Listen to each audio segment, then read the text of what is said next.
Bayangkan, di sebuah sudut sunyi di belakang rumah yang tampak biasa, terdengar suara jeritan lirih seorang wanita muda, terkunci bersama kawanan anjing yang menggonggong penuh amarah. Tubuhnya terikat, wajahnya penuh luka dan lumpur, matanya memelas namun tak lagi bisa menangis. Di depannya, sesosok wanita tua berdiri dengan wajah bengis, tangannya menggenggam parang, bersiap memilih mangsa dari kandang yang berisi nyawa-nyawa tak berdosa. Seekor anjing besar mendekat. Suasananya mencekam.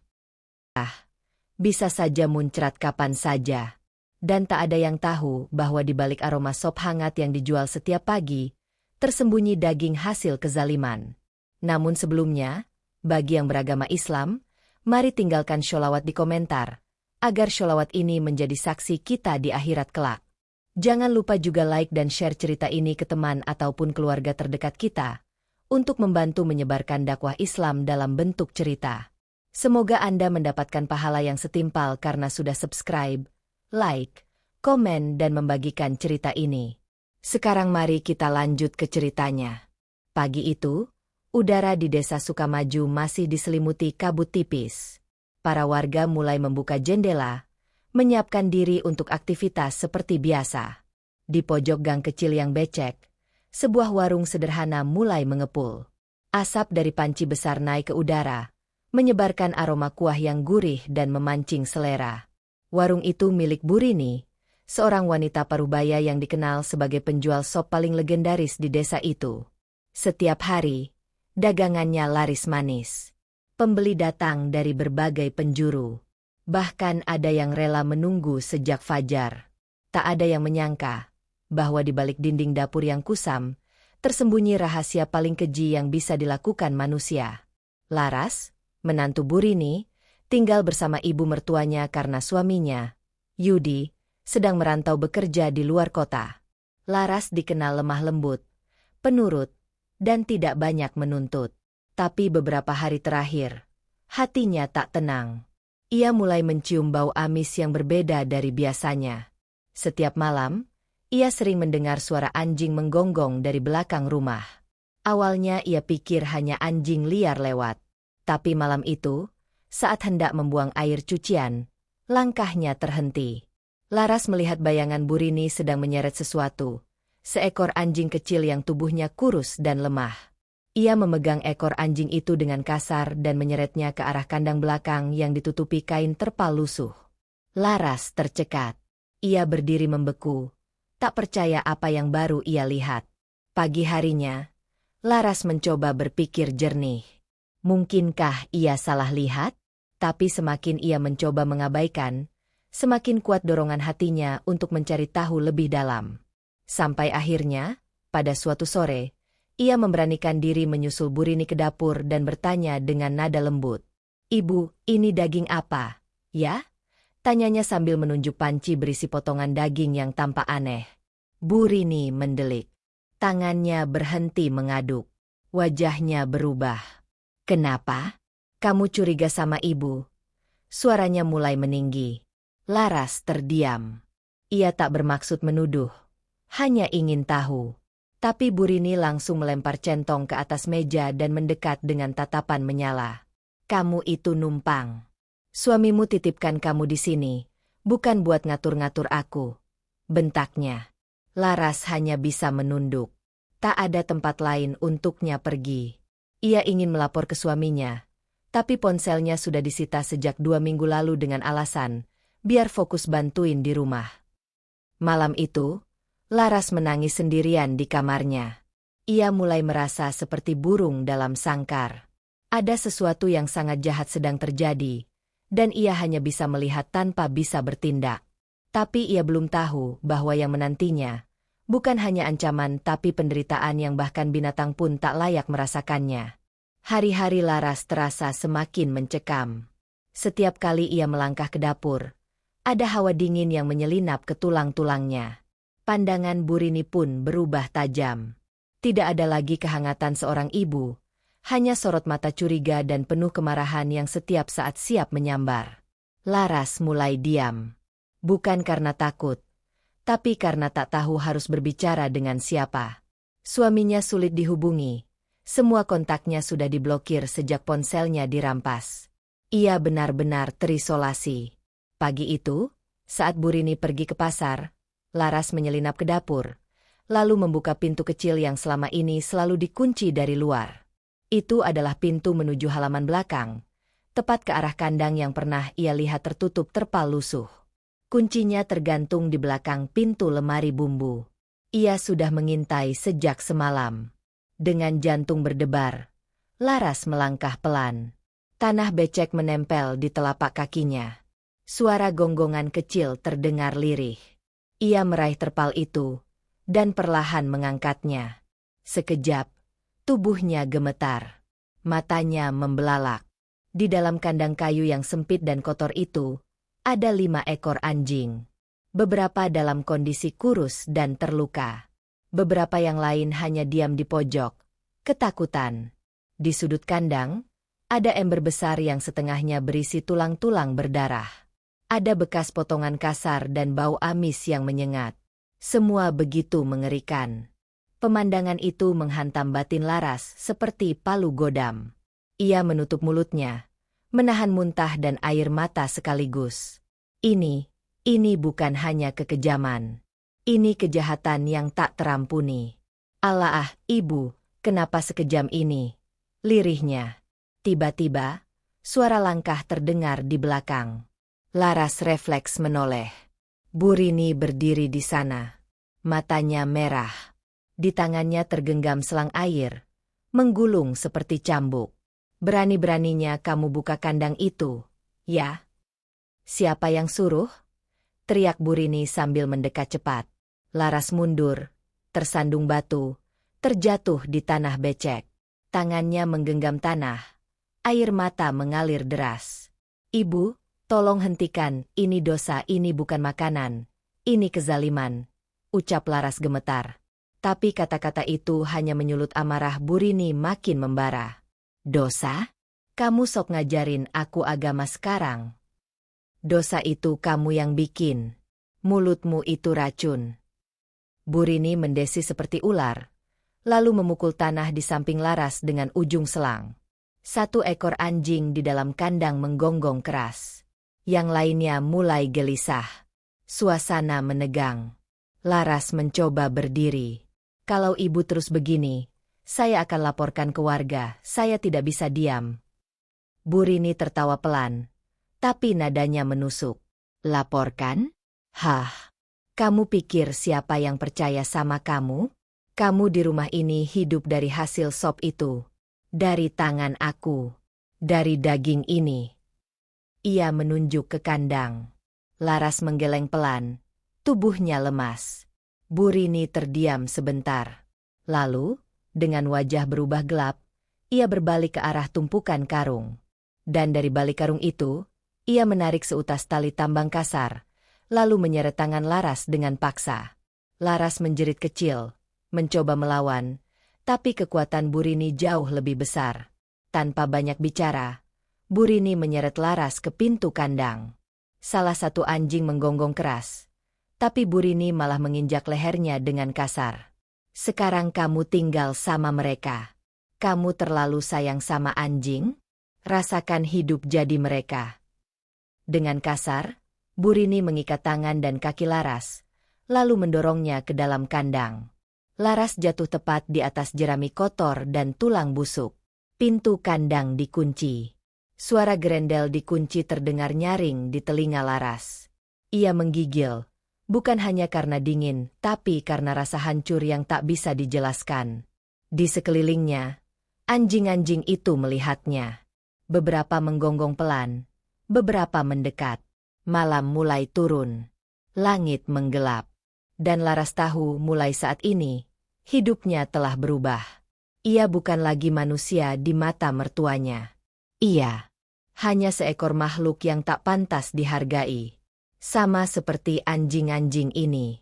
Tapi yang tidak Burini tahu, alam sedang menyimpan amarah.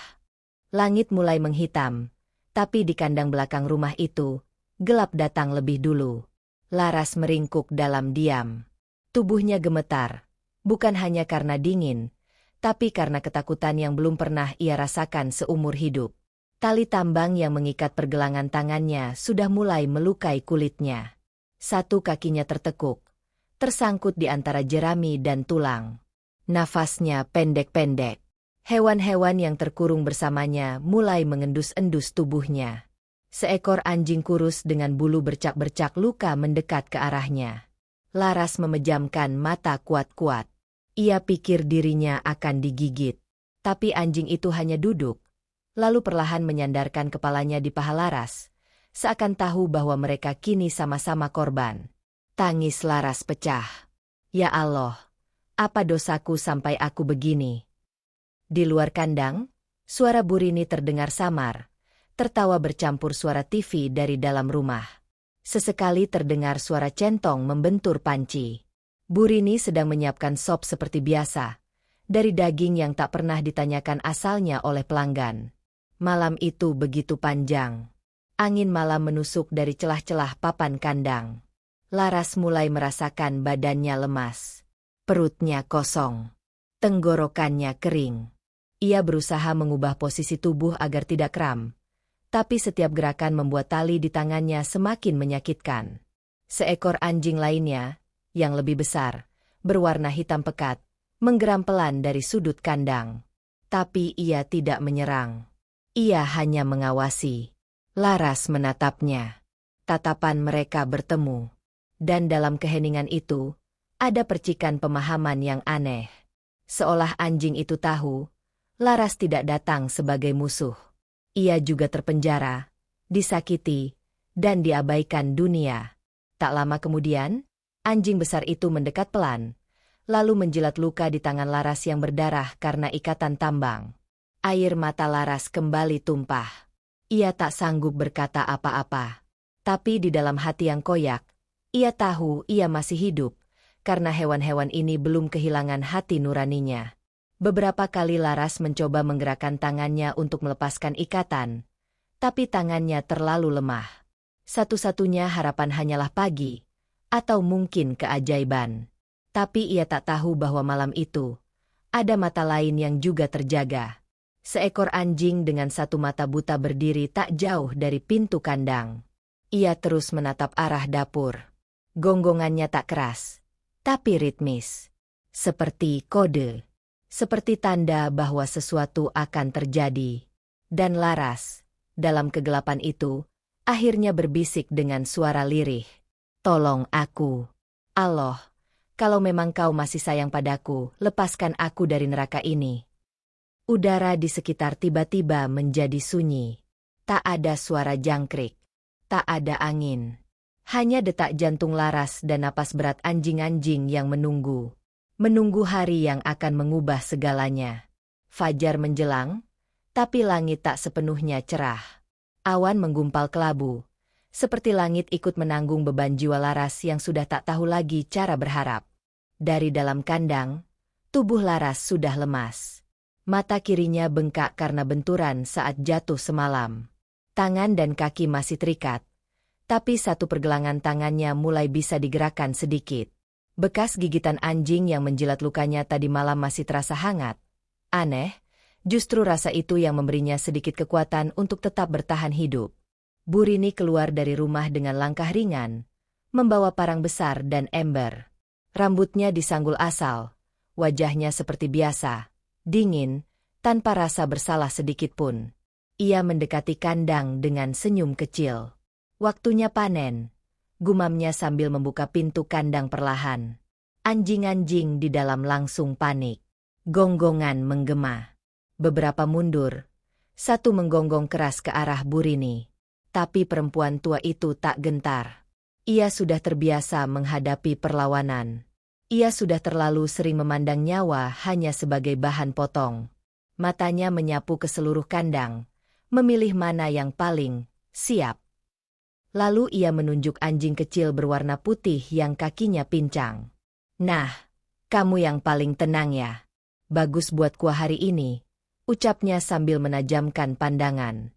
Tapi sebelum ia melangkah, seekor anjing besar berwarna hitam, yang semalam melindungi Laras, berdiri menghadang. Napasnya cepat, Bulunya berdiri, matanya tajam penuh ancaman. Bu Rini mendengus. Pergi kau. Mau jadi bangkai juga. Ia mengayunkan kakinya, menendang keras ke tubuh anjing itu.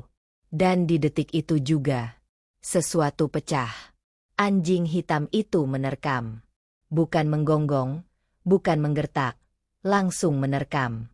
Parang yang dipegang Bu Rini terlepas, jatuh ke tanah. Ia tak sempat menjerit. Tubuhnya langsung roboh ke dalam kandang. Anjing-anjing lain, yang selama ini hanya diam karena takut, ikut menyerbu. Bukan karena lapar, tapi karena dendam. Karena luka yang selama ini mereka telan dalam diam. Jeritan Bu Rini menggema, tapi tak ada yang mendengar. Rumah di sekeliling masih sepi. Warga belum keluar. Matahari belum sepenuhnya naik. Darah mulai membasahi jerami kandang. Pakaian Bu Rini tercabik, kulitnya terkoyak, suaranya parau tak lagi jelas. Di tengah kekacauan itu, satu ekor anjing mendekati Laras. Anjing buta sebelah mata. Dengan insting yang sulit dijelaskan, anjing itu menggigit tali yang mengikat tangan Laras. Terus mengunyah dengan gigih, meski tangannya dibasahi darah dan lumpur. Laras hanya bisa menangis. Bukan karena ngeri, tapi karena ia tak menyangka bahwa makhluk yang selama ini dipandang hina justru jadi perpanjangan tangan pertolongan dari langit. Beberapa menit kemudian, ikatannya lepas. Dengan tubuh gemetar, Laras merangkak ke sudut kandang. Matanya tak kuasa melihat Bu Rini yang masih menjerit, tapi perlahan suaranya mulai melemah, tercekik, tenggelam. Di luar, suara langkah mulai terdengar. Ada seseorang lewat depan rumah. Lalu dua, lalu tiga. Suara pagar dibuka. Warga mulai berdatangan. Mungkin karena ada suara gaduh yang terdengar hingga gang depan. Dan saat seorang ibu tetangga membuka pintu belakang dan melihat kandang, jeritannya membuat seisi kampung terbangun. Fajar menjelang, tapi langit tak sepenuhnya cerah. Awan menggumpal kelabu. Seperti langit ikut menanggung beban jiwa Laras yang sudah tak tahu lagi cara berharap. Dari dalam kandang, tubuh Laras sudah lemas. Mata kirinya bengkak karena benturan saat jatuh semalam. Tangan dan kaki masih terikat, tapi satu pergelangan tangannya mulai bisa digerakkan sedikit. Bekas gigitan anjing yang menjilat lukanya tadi malam masih terasa hangat. Aneh, justru rasa itu yang memberinya sedikit kekuatan untuk tetap bertahan hidup. Bu Rini keluar dari rumah dengan langkah ringan, membawa parang besar dan ember.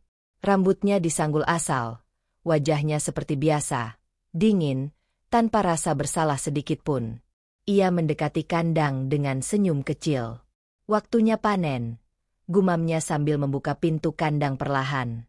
Anjing-anjing di dalam langsung panik. Gonggongan menggema. Beberapa mundur, satu menggonggong keras ke arah Bu Rini.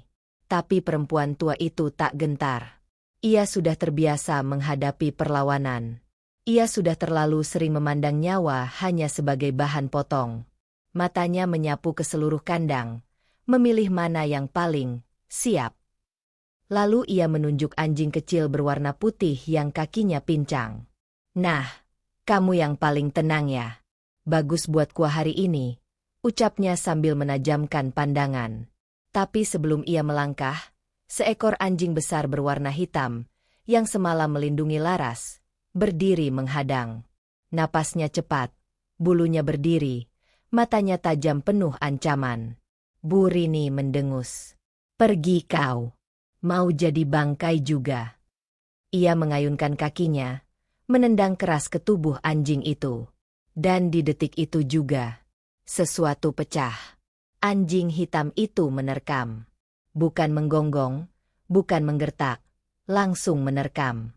Parang yang dipegang Bu Rini terlepas, jatuh ke tanah. Ia tak sempat menjerit. Tubuhnya langsung roboh ke dalam kandang. Anjing-anjing lain, yang selama ini hanya diam karena takut, ikut menyerbu. Bukan karena lapar, tapi karena dendam. Karena luka yang selama ini mereka telan dalam diam. Jeritan Bu Rini menggema, tapi tak ada yang mendengar. Rumah di sekeliling masih sepi. Warga belum keluar. Matahari belum sepenuhnya naik. Darah mulai membasahi jerami kandang.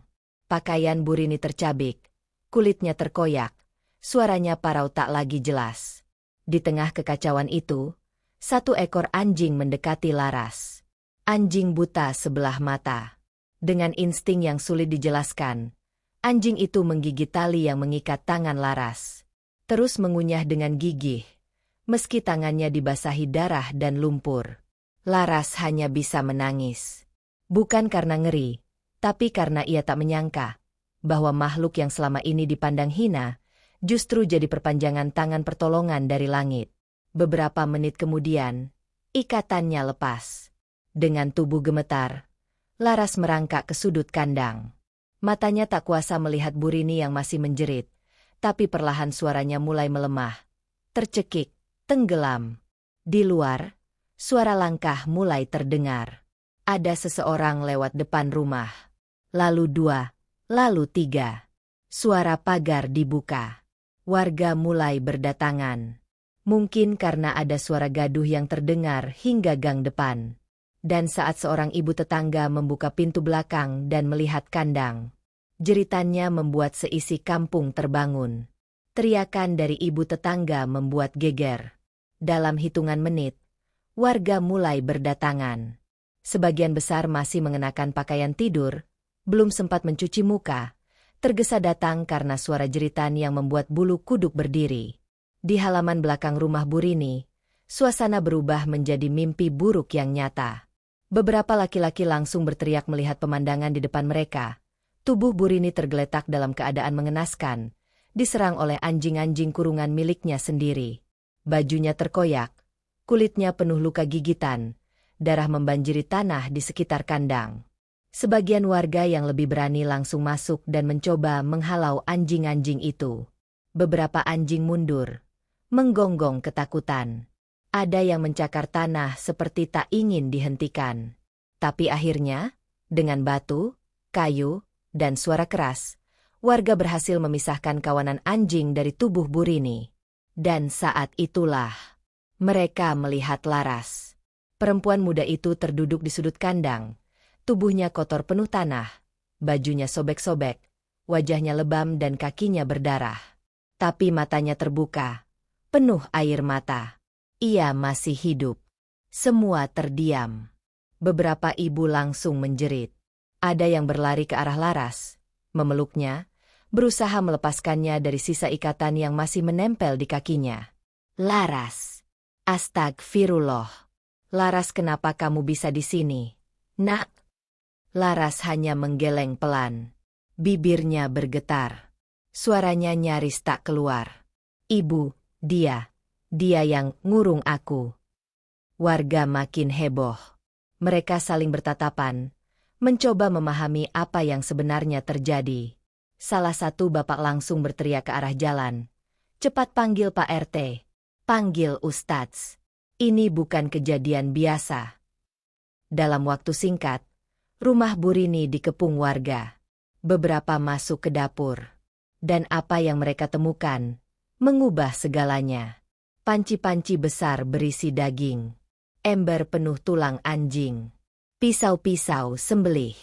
Di bawah meja dapur, ditemukan karung bekas berlumur darah. Warga terdiam. Ada yang muntah di tempat. Ada yang menangis. Salah satu ibu-ibu yang sering beli sop di warung Burini langsung terduduk di lantai. Wajahnya pucat, tangannya gemetar. Ya Allah, jangan bilang selama ini aku makan itu. Tidak ada yang sanggup menjawab. Tak lama, suara ambulans dan motor aparat desa mulai terdengar. Beberapa orang membawa tandu, mengangkat tubuh Burini yang sudah tak bergerak banyak. Nafasnya masih ada, tapi sangat lemah. Matanya setengah terbuka. Penuh luka, penuh darah, penuh dosa yang akhirnya dimuntahkan kembali oleh alam.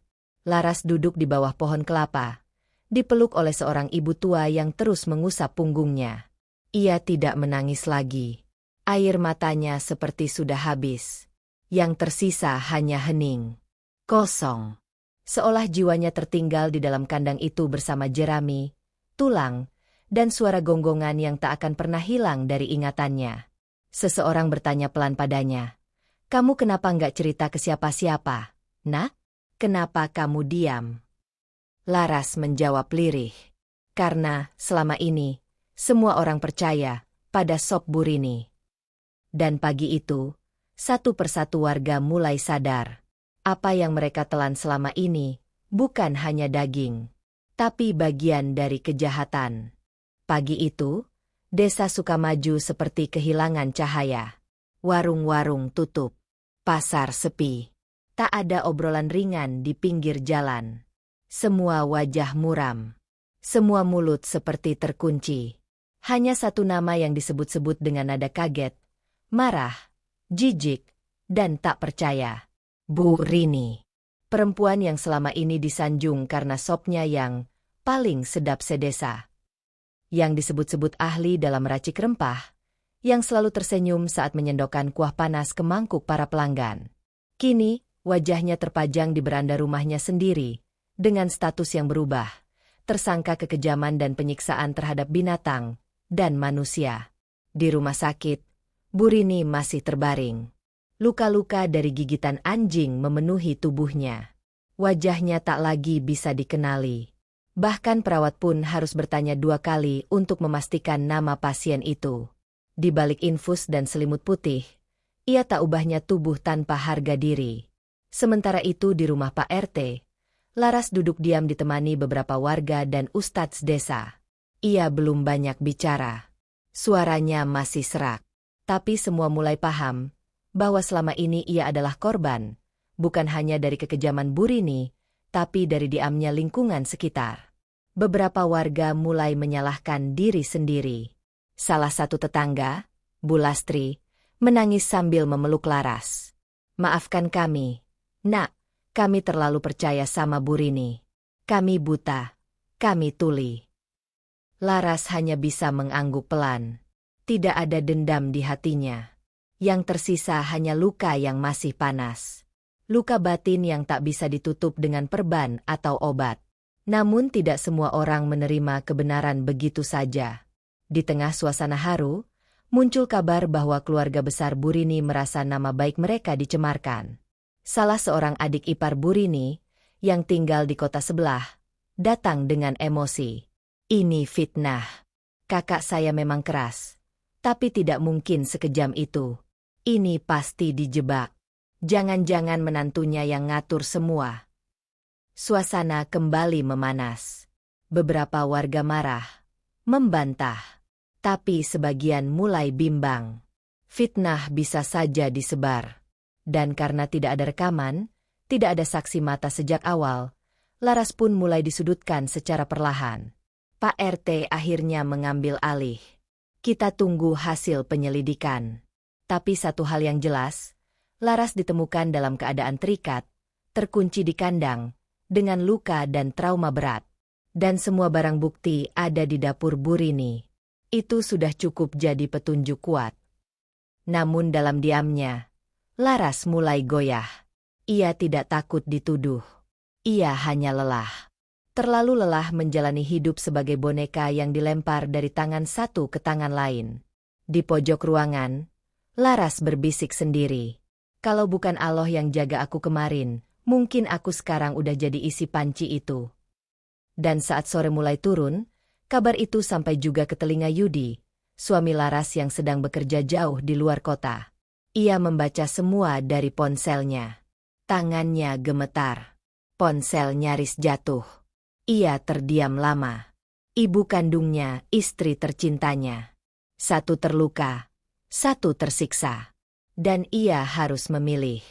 Langkah Yudi gemetar saat ia turun dari bus terakhir yang membawanya pulang ke desa. Wajahnya pucat. Matanya bengkak karena begadang semalaman tanpa tidur. Sepanjang perjalanan dari kota, pikirannya berputar terus, seolah dihantam ribuan suara dan bayangan. Suara istrinya yang lembut.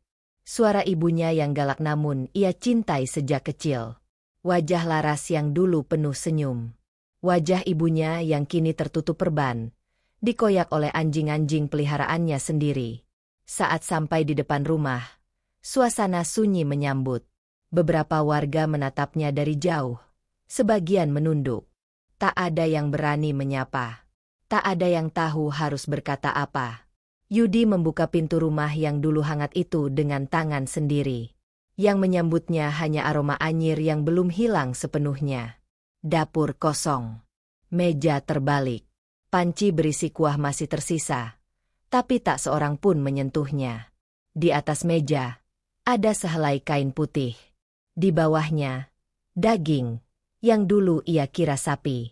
Sekarang, ia tidak tahu lagi. Ia jatuh terduduk. Air matanya tumpah. Ya Allah, kenapa kau tunjukkan semua ini sekarang? Tak lama kemudian, tetangga membawa kabar bahwa Laras sedang ditampung di rumah Pak RT.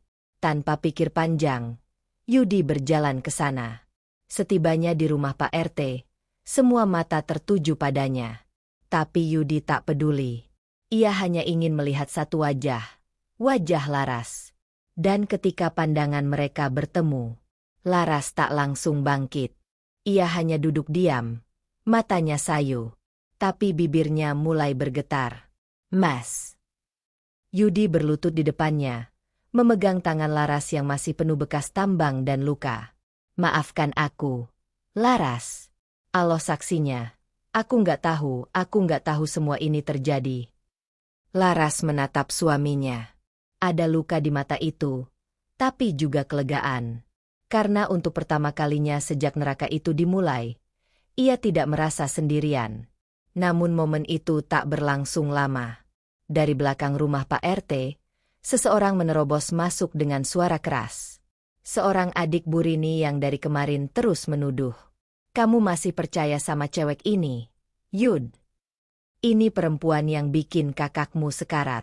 Jangan-jangan dia yang hasut anjing-anjing itu buat nyerang kakak kita. Yudi berdiri.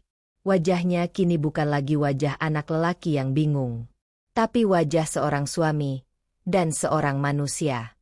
Cukup, teriak Yudi. Jangan pernah kamu sebut istri saya dengan tuduhan yang gak punya bukti. Aku yang ninggalin dia di rumah ini. Aku yang titipin dia ke ibu. Tapi yang kalian lakukan, kalian aniaya dia seakan dia bukan manusia. Semua terdiam. Yudi menghadap ke Pak RT, lalu menatap semua warga. Aku siap bertanggung jawab kalau memang aku dianggap lalai. Tapi tolong, lindungi istriku. Jangan sampai korban jadi tertuduh. Pak RT mengangguk. Warga lain mulai perlahan ikut mengangguk. Bahkan beberapa menunduk malu. Sadar bahwa mereka selama ini telah memperpanjang derita Laras. Di luar rumah, angin sore mulai bertiup kencang. Langit memerah. Seolah semesta pun ikut berbisik. Kebenaran akhirnya mulai berpihak pada yang terluka. Namun malam belum selesai. Dan balasan belum benar-benar turun. 3 hari telah berlalu sejak kejadian itu. Tapi waktu tak membuat semuanya kembali seperti sedia kala. Laras kini tinggal sementara di rumah Pak RT. Dirawat oleh warga yang mulai sadar bahwa selama ini mereka membiarkan kebenaran dikubur bersama kenyamanan. Ia sudah dimandikan, pakaiannya diganti, luka-luka di tangannya diperban. Tapi yang tak bisa diperban adalah jiwanya. Setiap malam, Laras sulit tidur. Suara gonggongan anjing masih terngiang, seolah tak mau pergi dari telinganya. Kadang ia terbangun dengan nafas terengah, keringat dingin membasahi leher. Matanya menatap langit-langit kosong. Yudi selalu berada di sisinya. Ia mencoba menghibur, memijat tangan Laras yang bengkak, membacakan doa pelan-pelan. Tapi Laras hanya diam. Sesekali tersenyum tipis, tapi lebih sering menatap jauh keluar jendela. Di sisi lain, Bu Rini masih terbaring di rumah sakit. Tubuhnya perlahan pulih, tapi tidak dengan wajahnya. Luka-luka bekas gigitan anjing telah meninggalkan bekas permanen. Beberapa bagian harus dijahit berulang. Kulit wajahnya koyak. Mata kirinya nyaris buta.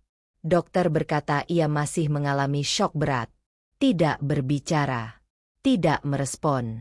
Hanya menatap kosong ke langit-langit kamar. Tapi malam itu, saat perawat mengganti perbannya, tiba-tiba Bu Rini menangis.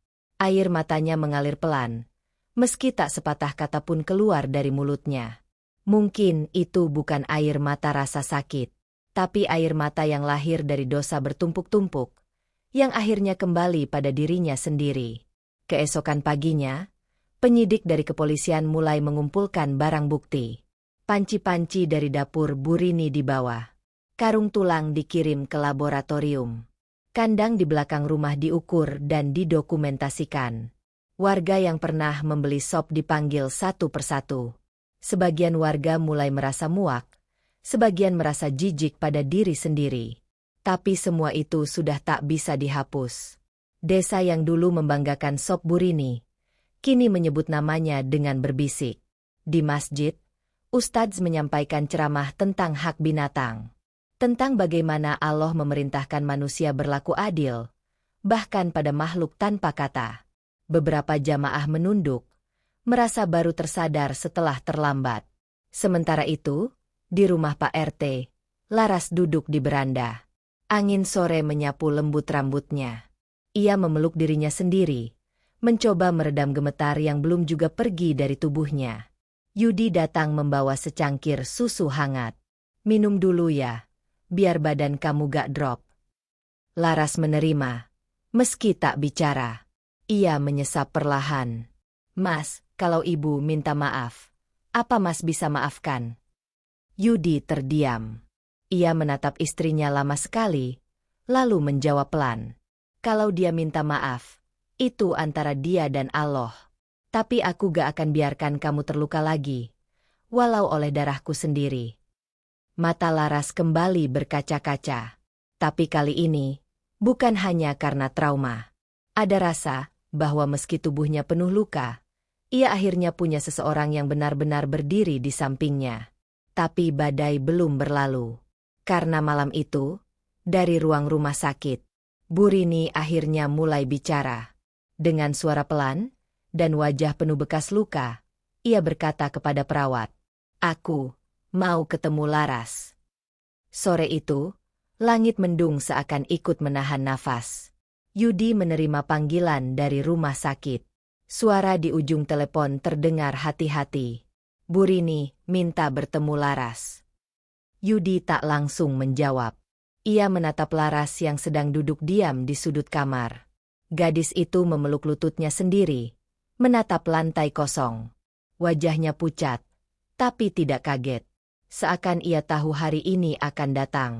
Beberapa jam kemudian, dengan langkah pelan dan tubuh yang masih lemah, Laras dibimbing masuk ke ruang perawatan.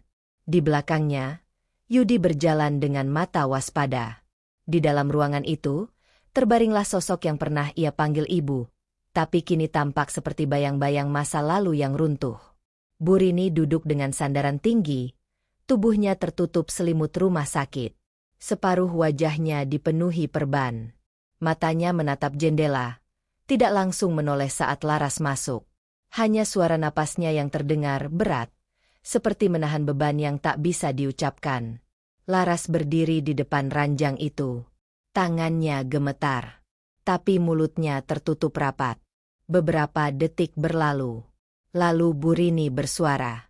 Pelan, serak, tapi cukup jelas untuk menusuk dada siapapun yang mendengarnya. "Aku gak pernah tahu rasa takut itu kayak apa sampai aku dikurung sama rasa bersalah." Laras tetap diam. "Aku pikir aku kuat, aku pikir aku cuma cari uang, tapi ternyata aku lebih kejam dari binatang." Suara itu pecah. Napas Bu Rini tersendat. Tangannya berusaha meraih, tapi tak sampai. "Aku mau minta maaf. Laras, kalau kamu gak bisa maafin aku gak marah. Aku cuma mau kamu tahu, aku bukan manusia lagi waktu ngelakuin itu." Laras menunduk. Bibirnya gemetar. "Apa? Ibu minta maaf karena takut mati? Atau karena benar-benar sadar?" Pertanyaan itu menghantam ruangan. Bahkan Yudi tak sanggup bicara. Bu Rini terdiam. Matanya mengalirkan air mata yang merayap ke sisi perbannya. Tangisnya bukan tangis keras, tapi tangis seseorang yang tahu tak ada jalan kembali. Laras akhirnya duduk di kursi samping ranjang. Ia tidak memegang tangan Bu Rini. Ia tidak memeluknya. Tapi suaranya mulai tenang. Saya tidak bisa lupa, Bu. Tidak sekarang. Tapi saya tidak akan balas Ibu dengan kebencian. Karena kalau saya balas, saya akan jadi seperti Ibu. Bu Rini menggigil.